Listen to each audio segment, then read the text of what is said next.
So in that sense, that's why I'm saying what happens in Delhi has a much more. The BJP is desperately trying to make it as a equivalence of it and have this kind of build up. But Jantar Mantar will remain Jantar Mantar for the all kind of creative and of course provocative.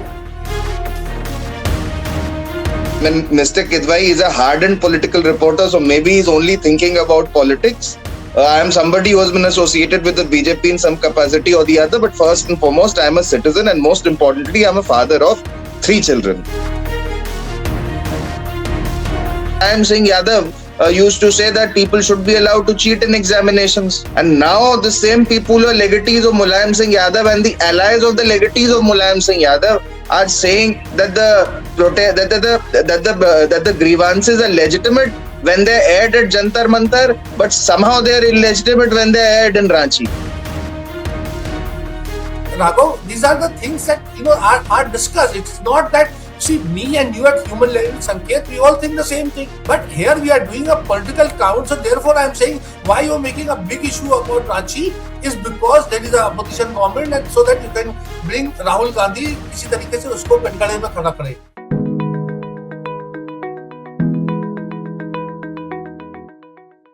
Hello and welcome. You're watching me, Sanket Upadhyay, on The Federal. The show is called AI with Sanket. This is the AI of news because news in India today requires not artificial but analytical intelligence. What is happening in Ranchi seems to be a repeat of what happened in Delhi. Students up in arms against their government, students in confrontation with their government, students entering into a conversation with the government, however that not working out, students again in confrontation with the government using the strong arm of the law, Lathicharged, tear gas shells, water cannon, and what have you. It seems that what the 20th of July was for the central government, 10th of August is for the Hemant Soren government. Why is the response of the administration in another context exactly the same as it was in the national capital? What is it that those in power do not understand about a protest? And what shape is this protest going to take? I have with me 2 extremely learned gentlemen to discuss this. We have Mr. Rashid Kidwai, author and political commentator. We also have Raghav Avasthi, political analyst as well as advocate. Thank you very much for joining us. Rashid Kidwai, I want to begin with you first. First of all, your initial reactions. One would have thought that post the 20th of July, perhaps governments would have understood what protests can lead to. And yet we saw the exactly identical script play out many miles away in Ranchi. Same mistakes, same concerns. Rashid Kidwai. So, Sanket, thank you for inviting me. Sanket, there is a world of difference between what's happening in Ranchi and what happened in Jantar Mantar. Politically, the BJP is trying to make it as a, equivalence of it, but there is a distance of 1,340 kilometers. And there is a whole history of it. It may sound a bit, politically incorrect, but what happens in Delhi stays in Delhi and makes, amplifies and make a huge impact. Let me just refresh your memory. What happened in 2012 when there was a Nirbhaya rape case, a gruesome gang rape, and then where the victim was killed. And what happened subsequently was a huge outrage, and that led to, in many ways, a downfall of not only Sheila Dikshit government in Delhi, but also led to one of the very major factors of the fall of Manmohan Singh government at the center and what we call it as the UPA government. So, and since then, Sanket, you may have reported and seen there are unfortunately over a dozen similar incidents that took place in various parts of the country, and there was a very little sort of outrage and it made very little political impact. So in that sense, that's why I'm saying what happens in Delhi has a much more. The BJP is desperately trying to make it as a equivalence of it and have this kind of build up, but Jantar Mantar will remain Jantar Mantar for the all kind of creative and of course provocative and obnoxious kind of the kind of things that were talked, or the real revolution I call it. It had an impact.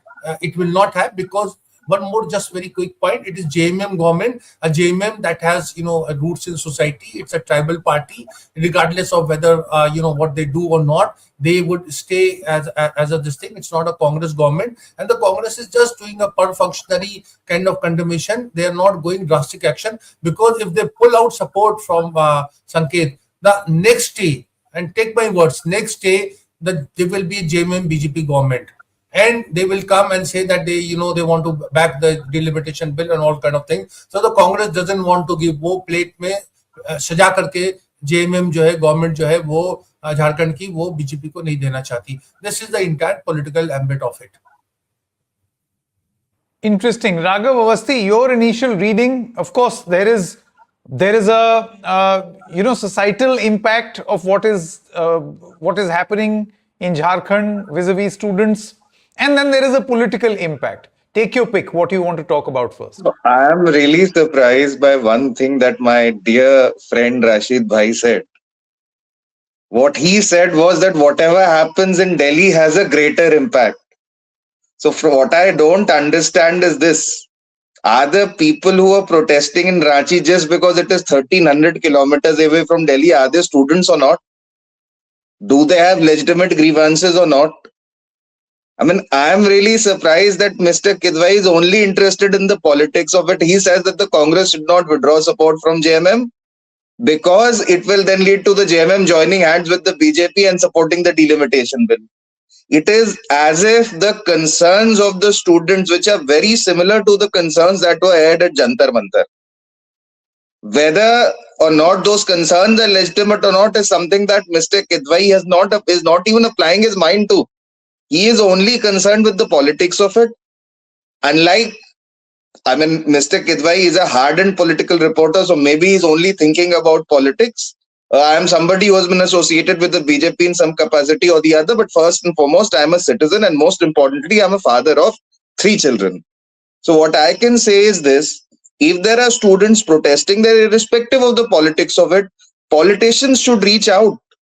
And we should try and know what the students are protesting for and to ensure that they do not have reason to protest in the future.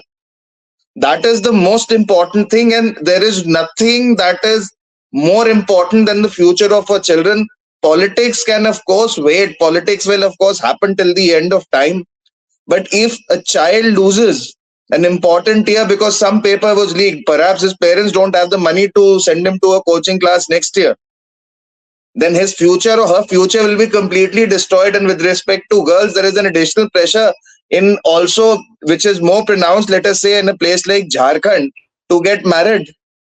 And then the girl's career will be totally destroyed.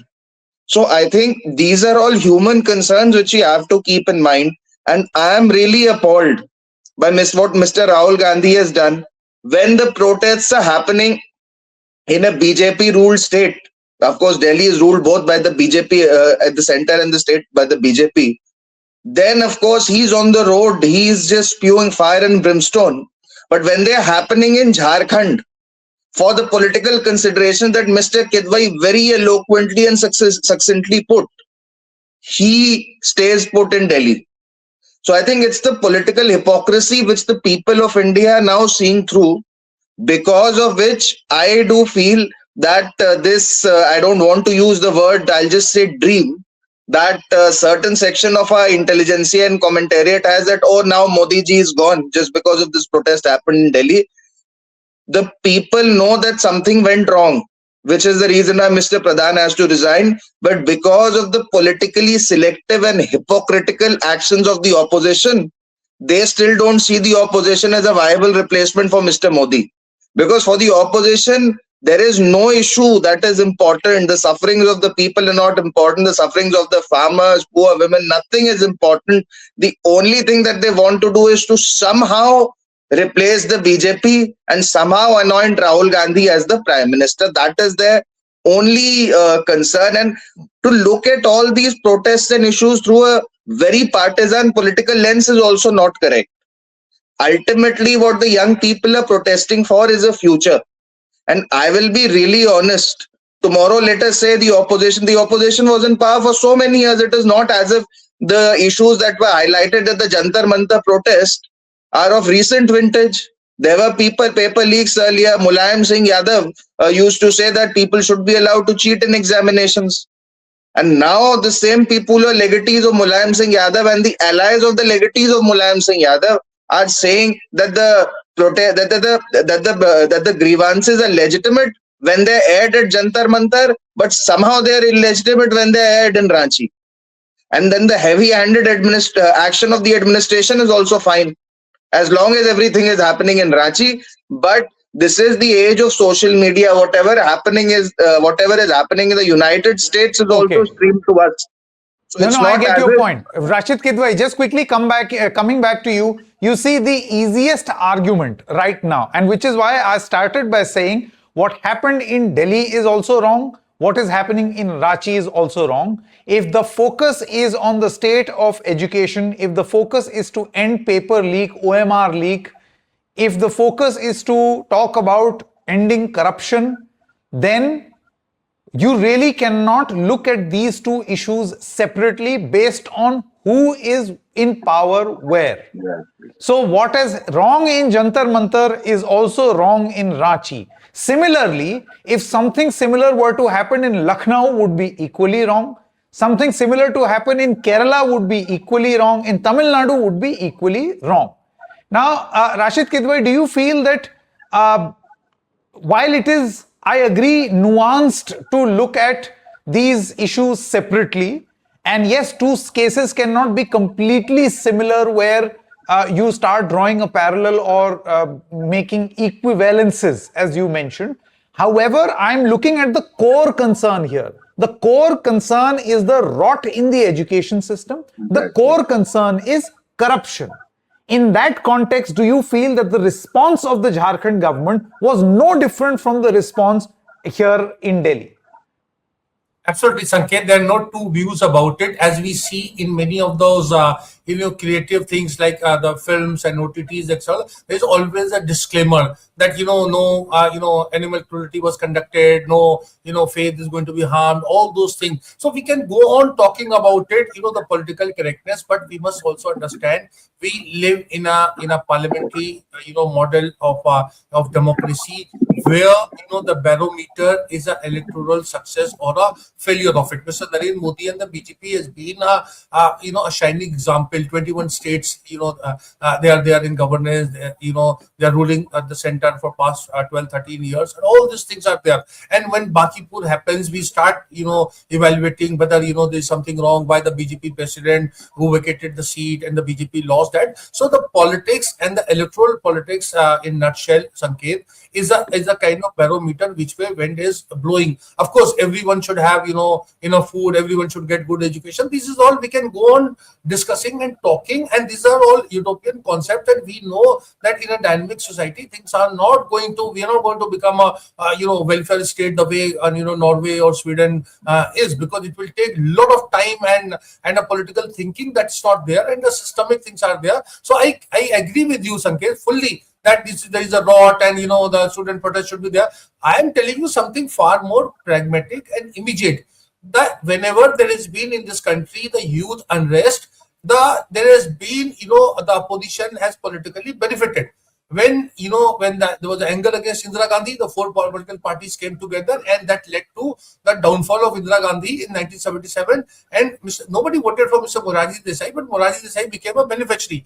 You saw that with your own eyes, Sanket, what happened in India against corruption. Again, very kind of utopian thing. Who was a beneficiary? Mr. Arvind Kejriwal and Mr. Narendra Modi.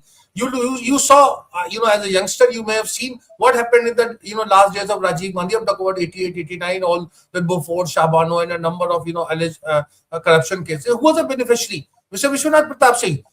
Who was he supported with? He was supported by the BJP. And he was supported by the left. Can you imagine, Sanket, the greater contradiction? That the BJP supported, VP Singh with the help of the left. So this is what I'm saying as a political, student of Indian politics. I was just trying to tell you that there is a whole build-up. BJP, what we say in Hindi, apni kheech mitana chahti hai. They were caught napping on Jantar Mantar. You see, it led to, they didn't want Mr. Pradhan to resign, but Mr. Pradhan had to go. So what the BJP is trying to give, take it at another theater. and show it a thing that it's a co-equivalence. And that is what I'm saying. The BJP is barking up the wrong tree. This is not going to happen. It's only, there's just one Gandhi, one Mandela. We hear so many things. Oh, he's so and so's Gandhi, he's so and so Mandela. But there's one Mandela, there's one Gandhi, there's one Shah Rukh Khan, and there was one Jantar Mantar, the one Nirbhaya case. You may find me, you may consider me very insensitive, but I'm saying these are the stark realities of society. And okay, I think I get an idea of what you're trying to say. You are basically, and this is an argument which is being made, that the BJP has tried to divide students on the basis of governments. Now, my point is, this whole argument is political in nature. If I dial back to the concerns of the people, then it is difficult for me to see who is in power. I would much rather concentrate on the concern. And the concern is valid. And when you have certain concerns, for instance, in this case against the JMM government, which is in the opposition, which is basically a non-BJP ruled government, so it is, people have all the right in the world to question that government. They are in power. The same rules will apply. My question very clearly was whether Hemant Soren's handling of this crisis has learnt nothing from Narendra Modi's handling of this crisis in the capital. To that point, I feel that those in power have blinkers on and learn nothing from other people's mistakes. That's the only limited point that I was trying to make. The handling could have been better of a crisis. Before Raghav, my friend Raghav comes in, I fully agree with you, and it's been atrocious handling. But what I'm saying is, politically, we look at things in a political lens. See, Hemant is a pretext. Rahul Gandhi is a target. We must also admit that the BJP is employing this strategy. So the outrage, and it's going to stick with JMM, and it is not going to. You see, you cannot say, look at the BJP. BJP had an alliance in states. And it has propped up a lot of leaders. It had an alliance with Mamata Banerjee. It had an alliance with DMK. It had an alliance with Mehbooba Mufti. It had alliance with all kind of rainbow, colorful regional leaders. And therefore, the Congress also has it. And there is the coalition dharma. There is a limitation. That's why I made an opening remark. If tomorrow Congress withdraws some more support from JMM, the BJP will lap it up. So these are all. You can criticize me that I'm looking at from a political lenses and political gora bhag. That I concede that point. It's there, but that's the reality, and the BJP is a past master of it. Raghav Awasthi, just quickly coming back to you. You see, it is very convenient for you to mount your argument and highlight the problems in Jharkhand. I'm sure that the alacrity that you have shown in Jharkhand will not be the same alacrity that was shown. Obviously, it was not shown at Jantar Mantar. If something similar were to happen in Gujarat, Uttar Pradesh, I'm pretty sure the same alacrity will not be shown. It is just politically convenient for you to place Ranchi right next to Delhi.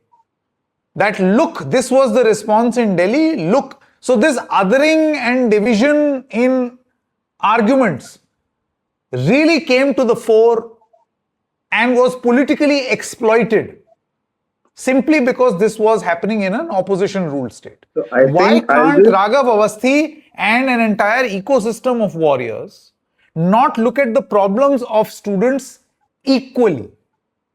I think there are two aspects. One is, of course, that the protest at Jantar Mantar is now over. Why is it over? Because the main demand of the protesters, and I do feel personally that even if one were to accede to this demand, or even if we were to fire all the education ministers all across the country, across state governments, it will not make any difference to the problem of paper leaks. The problem of paper leak is systemic. That is one thing. But it was exceeded too because the students were there. There were complaints of police excesses, but now there are family members of the police personnel who are saying that they were subjected to violence also. So till the truth comes out, we cannot blame any one person or any one side for the police excesses. What the BJP and its entire ecosystem is trying to point out is this. And just like Mr. Rahul Gandhi can say something about Narendra Modi and Jantar Mantar, and I think the other day Arvind Kejriwal also said in an interview about how those protesters had come, can't even use the word that he had used, had come to do XYZ to Narendra Modi ji. Similarly, today questions will be asked of Rahul Gandhi, and he's such a powerful man. He's such a powerful man that when he was not even a member of the cabinet, he could tear up ordinances that were approved by the union cabinet, which included the allies because of which the government was propped up. And if he's such a Hey, powerful Raghav, you're man, talking about something from 2013. Baba, so the if world he has moved on. so Gen Z if has he's only such a seen your powerful rule. man, Sanket bhai, Can we Sanket, talk let me about the complete. present? If he's such a powerful man, if he's such a powerful man, and we see him posting fitness videos, which I admire his physical fitness. If he's such a powerful man mentally and physically, why doesn't he do something? Why is he silent? I actually admire his fitness videos, और मैं रोज देखता हूँ कि यार इसमें कोई अच्छा tip मिल जाए. So he's giving only fitness tips these days. He's not talking about Jharkhand. Not one word about Jharkhand. What is the point of those No, big he has 18-inch tweeted, he has biceps? criticized his own government only So yesterday. he should say then. He should say that so long as the demands of protesters are not met, the support that is extended to the Jharkhand government will be put on hold. It's simple. And I'm sure Hemant Soren will fall in line then. Can he not do that? He should do that. That's exactly what Rashid Kedwai is saying. No, then the BJP will rush in, lure Leave Mr. aside Hemant the Soren in, BJP. and then It should be a matter of suddenly you will principle. have no problems in Jharkhand. What the You will stop BJP, seeing all according to problems in Mr. Jharkhand. Kedwai, in any case is some sort of washing machine. So the BJP, in any case, is a party devoid of principles. Rahul Gandhi is the youth icon. He's so yashasvi. He's the Jananayak. He should set the tone now. And he should say in his next Instagram video that he makes, he should say that because the Jharkhand government Raghav was Avasti, this insensitive is to my the problem. In this entire argument, I see an equivalence being drawn. The only equivalence that I can draw is the police action. What 20th exactly. of July did and proved to the government here in the center, I feel 10th of August, the response in Ranchi has been absolutely similar, which means that Hemant Soren has learnt nothing from what students and a students' uprising can do. So, minus politics, sans politics, is this a larger message which all political parties, the political dispensation, conveniently wants to miss? Conveniently. You're asking me or Raghav? This is for Raghav and then Rashid Kidwai. Yes. So my point is only this. As far as the grievances of the students are concerned, we have announced, the BJP government rather has announced a slew of actions, including legislative measures that will be put in place. That, to my mind, is the first solution. Then there is another solution, and I think this is something that I'm not saying from the lens of politics. Mr. Kidwai, I think, named some northern European countries and he said that in any case, we cannot, establish a welfare state on the lines of what they have established. So we should be content with doing partisan politics around education. And I vehemently, although he's my friend, I vehemently disagree with him. These countries got wealthy and were able to establish a welfare state precisely because by the end of the 19th century, they worked on their education system. And Germany, for example, because I get a lot of grief, people say that I live in Germany, which is not true. In Germany, since the 18th century, the education system has been a priority. So unless we make our education system a priority, we will not be able to create wealth. We will not be able to have an educated citizenry. An educated citizenry will be an economically productive citizenry. And once there is an economically productive citizenry, we will be able to create a welfare state that is better and bigger in scale than any country in the world. And we will truly be Vishwaguru. But the problem is not this.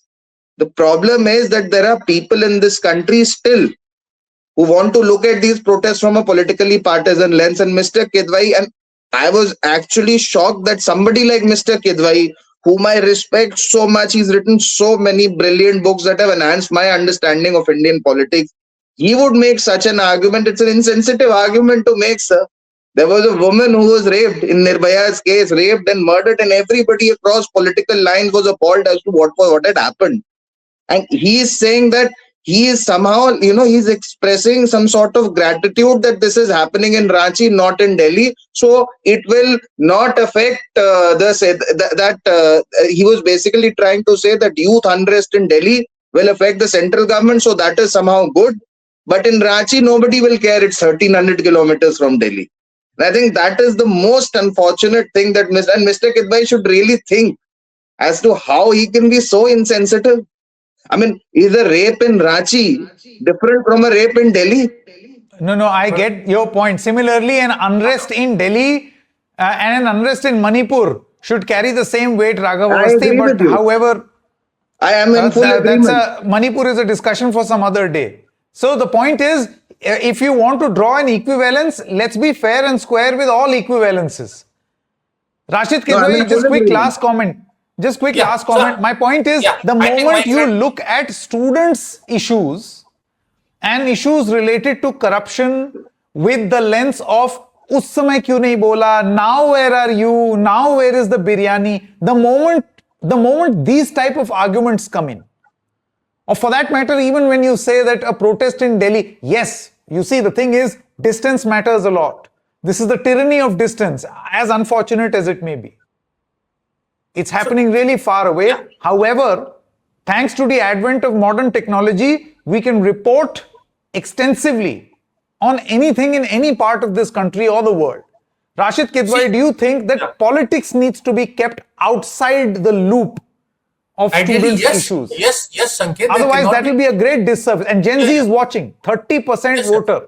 Gen Z is watching, and therefore I'm saying the opposition is also, including Rahul Gandhi, is not finding that kind of traction. It's not that he has become a Gen Z leader. Rahul Gandhi, like much like the BJP and other political parties, Arvind Kejriwal included, is a bundle of contradictions and looks at things in a from a political thing.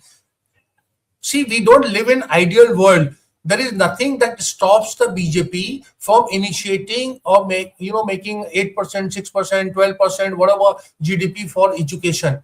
Similarly, there is nothing that stops the BJP, because it's a ruling party at the center, to stop this police brutality, that this police Lathicharged system, whether it happened in Jharkhand or at this place at Jantar Mantar, is a colonial legacy. It is that that my bap, and that this thing to teach anybody who's protesting teach lesson. I have written extensively, Sanket, what happened in 1966 when there was the sadhus were demonstrating, were protesting against the cow slaughter in Delhi, and Gulzari Landa was home minister, and the sadhus were very brutally beaten up in 1966 when none of us were born. But the same template is there even now. So you cannot go on blaming what Indira Gandhi did, what Rajiv Gandhi did, or what Narasimha Rao did. What has Mr. Amit Shah done as Home Minister to stop this brutality? Every day there is a lathi charge in one part of the country or another. I'm not even talking about Manipur, which was far more significant and far more brutal and far more disturbing.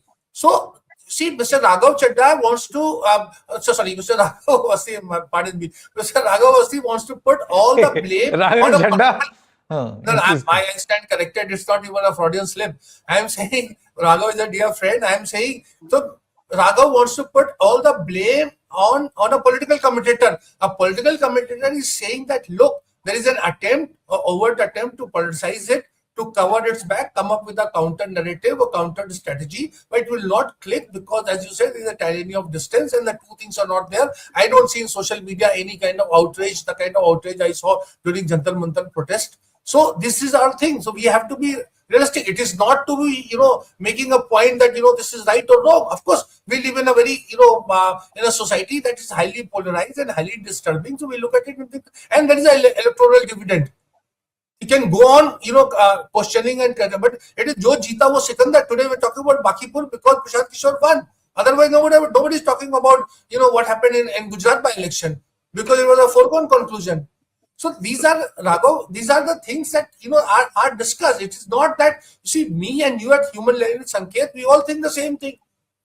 But here we are doing a political count. So therefore, I am saying why you are making a big issue about Ranchi is because there is an opposition government, and so that you can bring Rahul Gandhi किसी तरीके से उसको कटघरे में खड़ा करे. That's the politics of it. But Can I just end with Okay, two points? last word, Raghav Awasthi. Two very Because short this Raghav points. is still talking to the media. No, two very short points I am going to make. The first point that I am going to make is that, of course, one may be a political commentator, lawyer, journalist, or whatever. But there are some things that are right and there are some things that are wrong. So one should never lose sense of what is right and what is wrong. That is the first point. The second point is important. I think what Mr. Kidwai was trying to say, that the Jantar Mantar protests will gain greater political traction because of the fact that they were happening in Delhi and because of social media. Now that again is something that we will see in February 2027 when the UP elections are held, and in 2029 when the Lok Sabha elections are held. But I will say this, governments will come and governments will go. Some party may lose, some other party may win. And of course, the BJP also loses elections every now and then. There is no doubt about that. But we need to very desperately fix our education system and ensure that the scourge of cheating and unfair means is removed. Because ultimately, then that is the only way in which we can ensure that a demographic dividend does not turn into a demographic disaster. And this is something on which I really expect, because everybody wears different hats. I'm also a citizen of India, that there should be a bipartisan consensus instead of political mudslinging. And Mr. Kidwai is also right that the BJP and its ecosystem is also using this opportunity to throw justified mud at Rahul Gandhi and pointing out his hypocrisy. But then we need to also see as to who fired the first shot. This is something that happened in Jantar Mantar. Somehow everybody started saying that because a NEET paper leak has happened, Narendra Modi should resign, and all sorts of unfortunate abuses. I can't even, I'm a 39-year-old man who has grown up in Delhi. I have also not heard anybody, let alone girls or boys, using such words. And these words were justified. Because somehow, because if it is your political opponent, you can abuse their mother also. And I think this politics around education should end. What is right and what is wrong. And this is the note on which I would like to end my statement. Okay. Rashid Kidwai as well as Raghav Avasthi, thank you so much for your time. Engaging discussion as always. But the point is, any form of student protest or student concern in any part of the country should not be seen from a political lens. Unfortunately, whether it is the political discourse, whether it is the public discourse, all of it is being seen through exactly this lens. And sadly, a new party or a movement which came out of a meme, which carried out and executed a very successful protest in Delhi, is missing in action in Ranchi. Now here is a very crucial association or a pressure group of people who ought to have been seen with the students in any part of the country. That never happened. Now that's a totally different issue. Having said that, let us not divide students on the basis of which government they are fighting against. A student's agitation is very much a Gen Z student's agitation. Rashid Kidwai and Raghav Avasthi, thank you very much for joining us.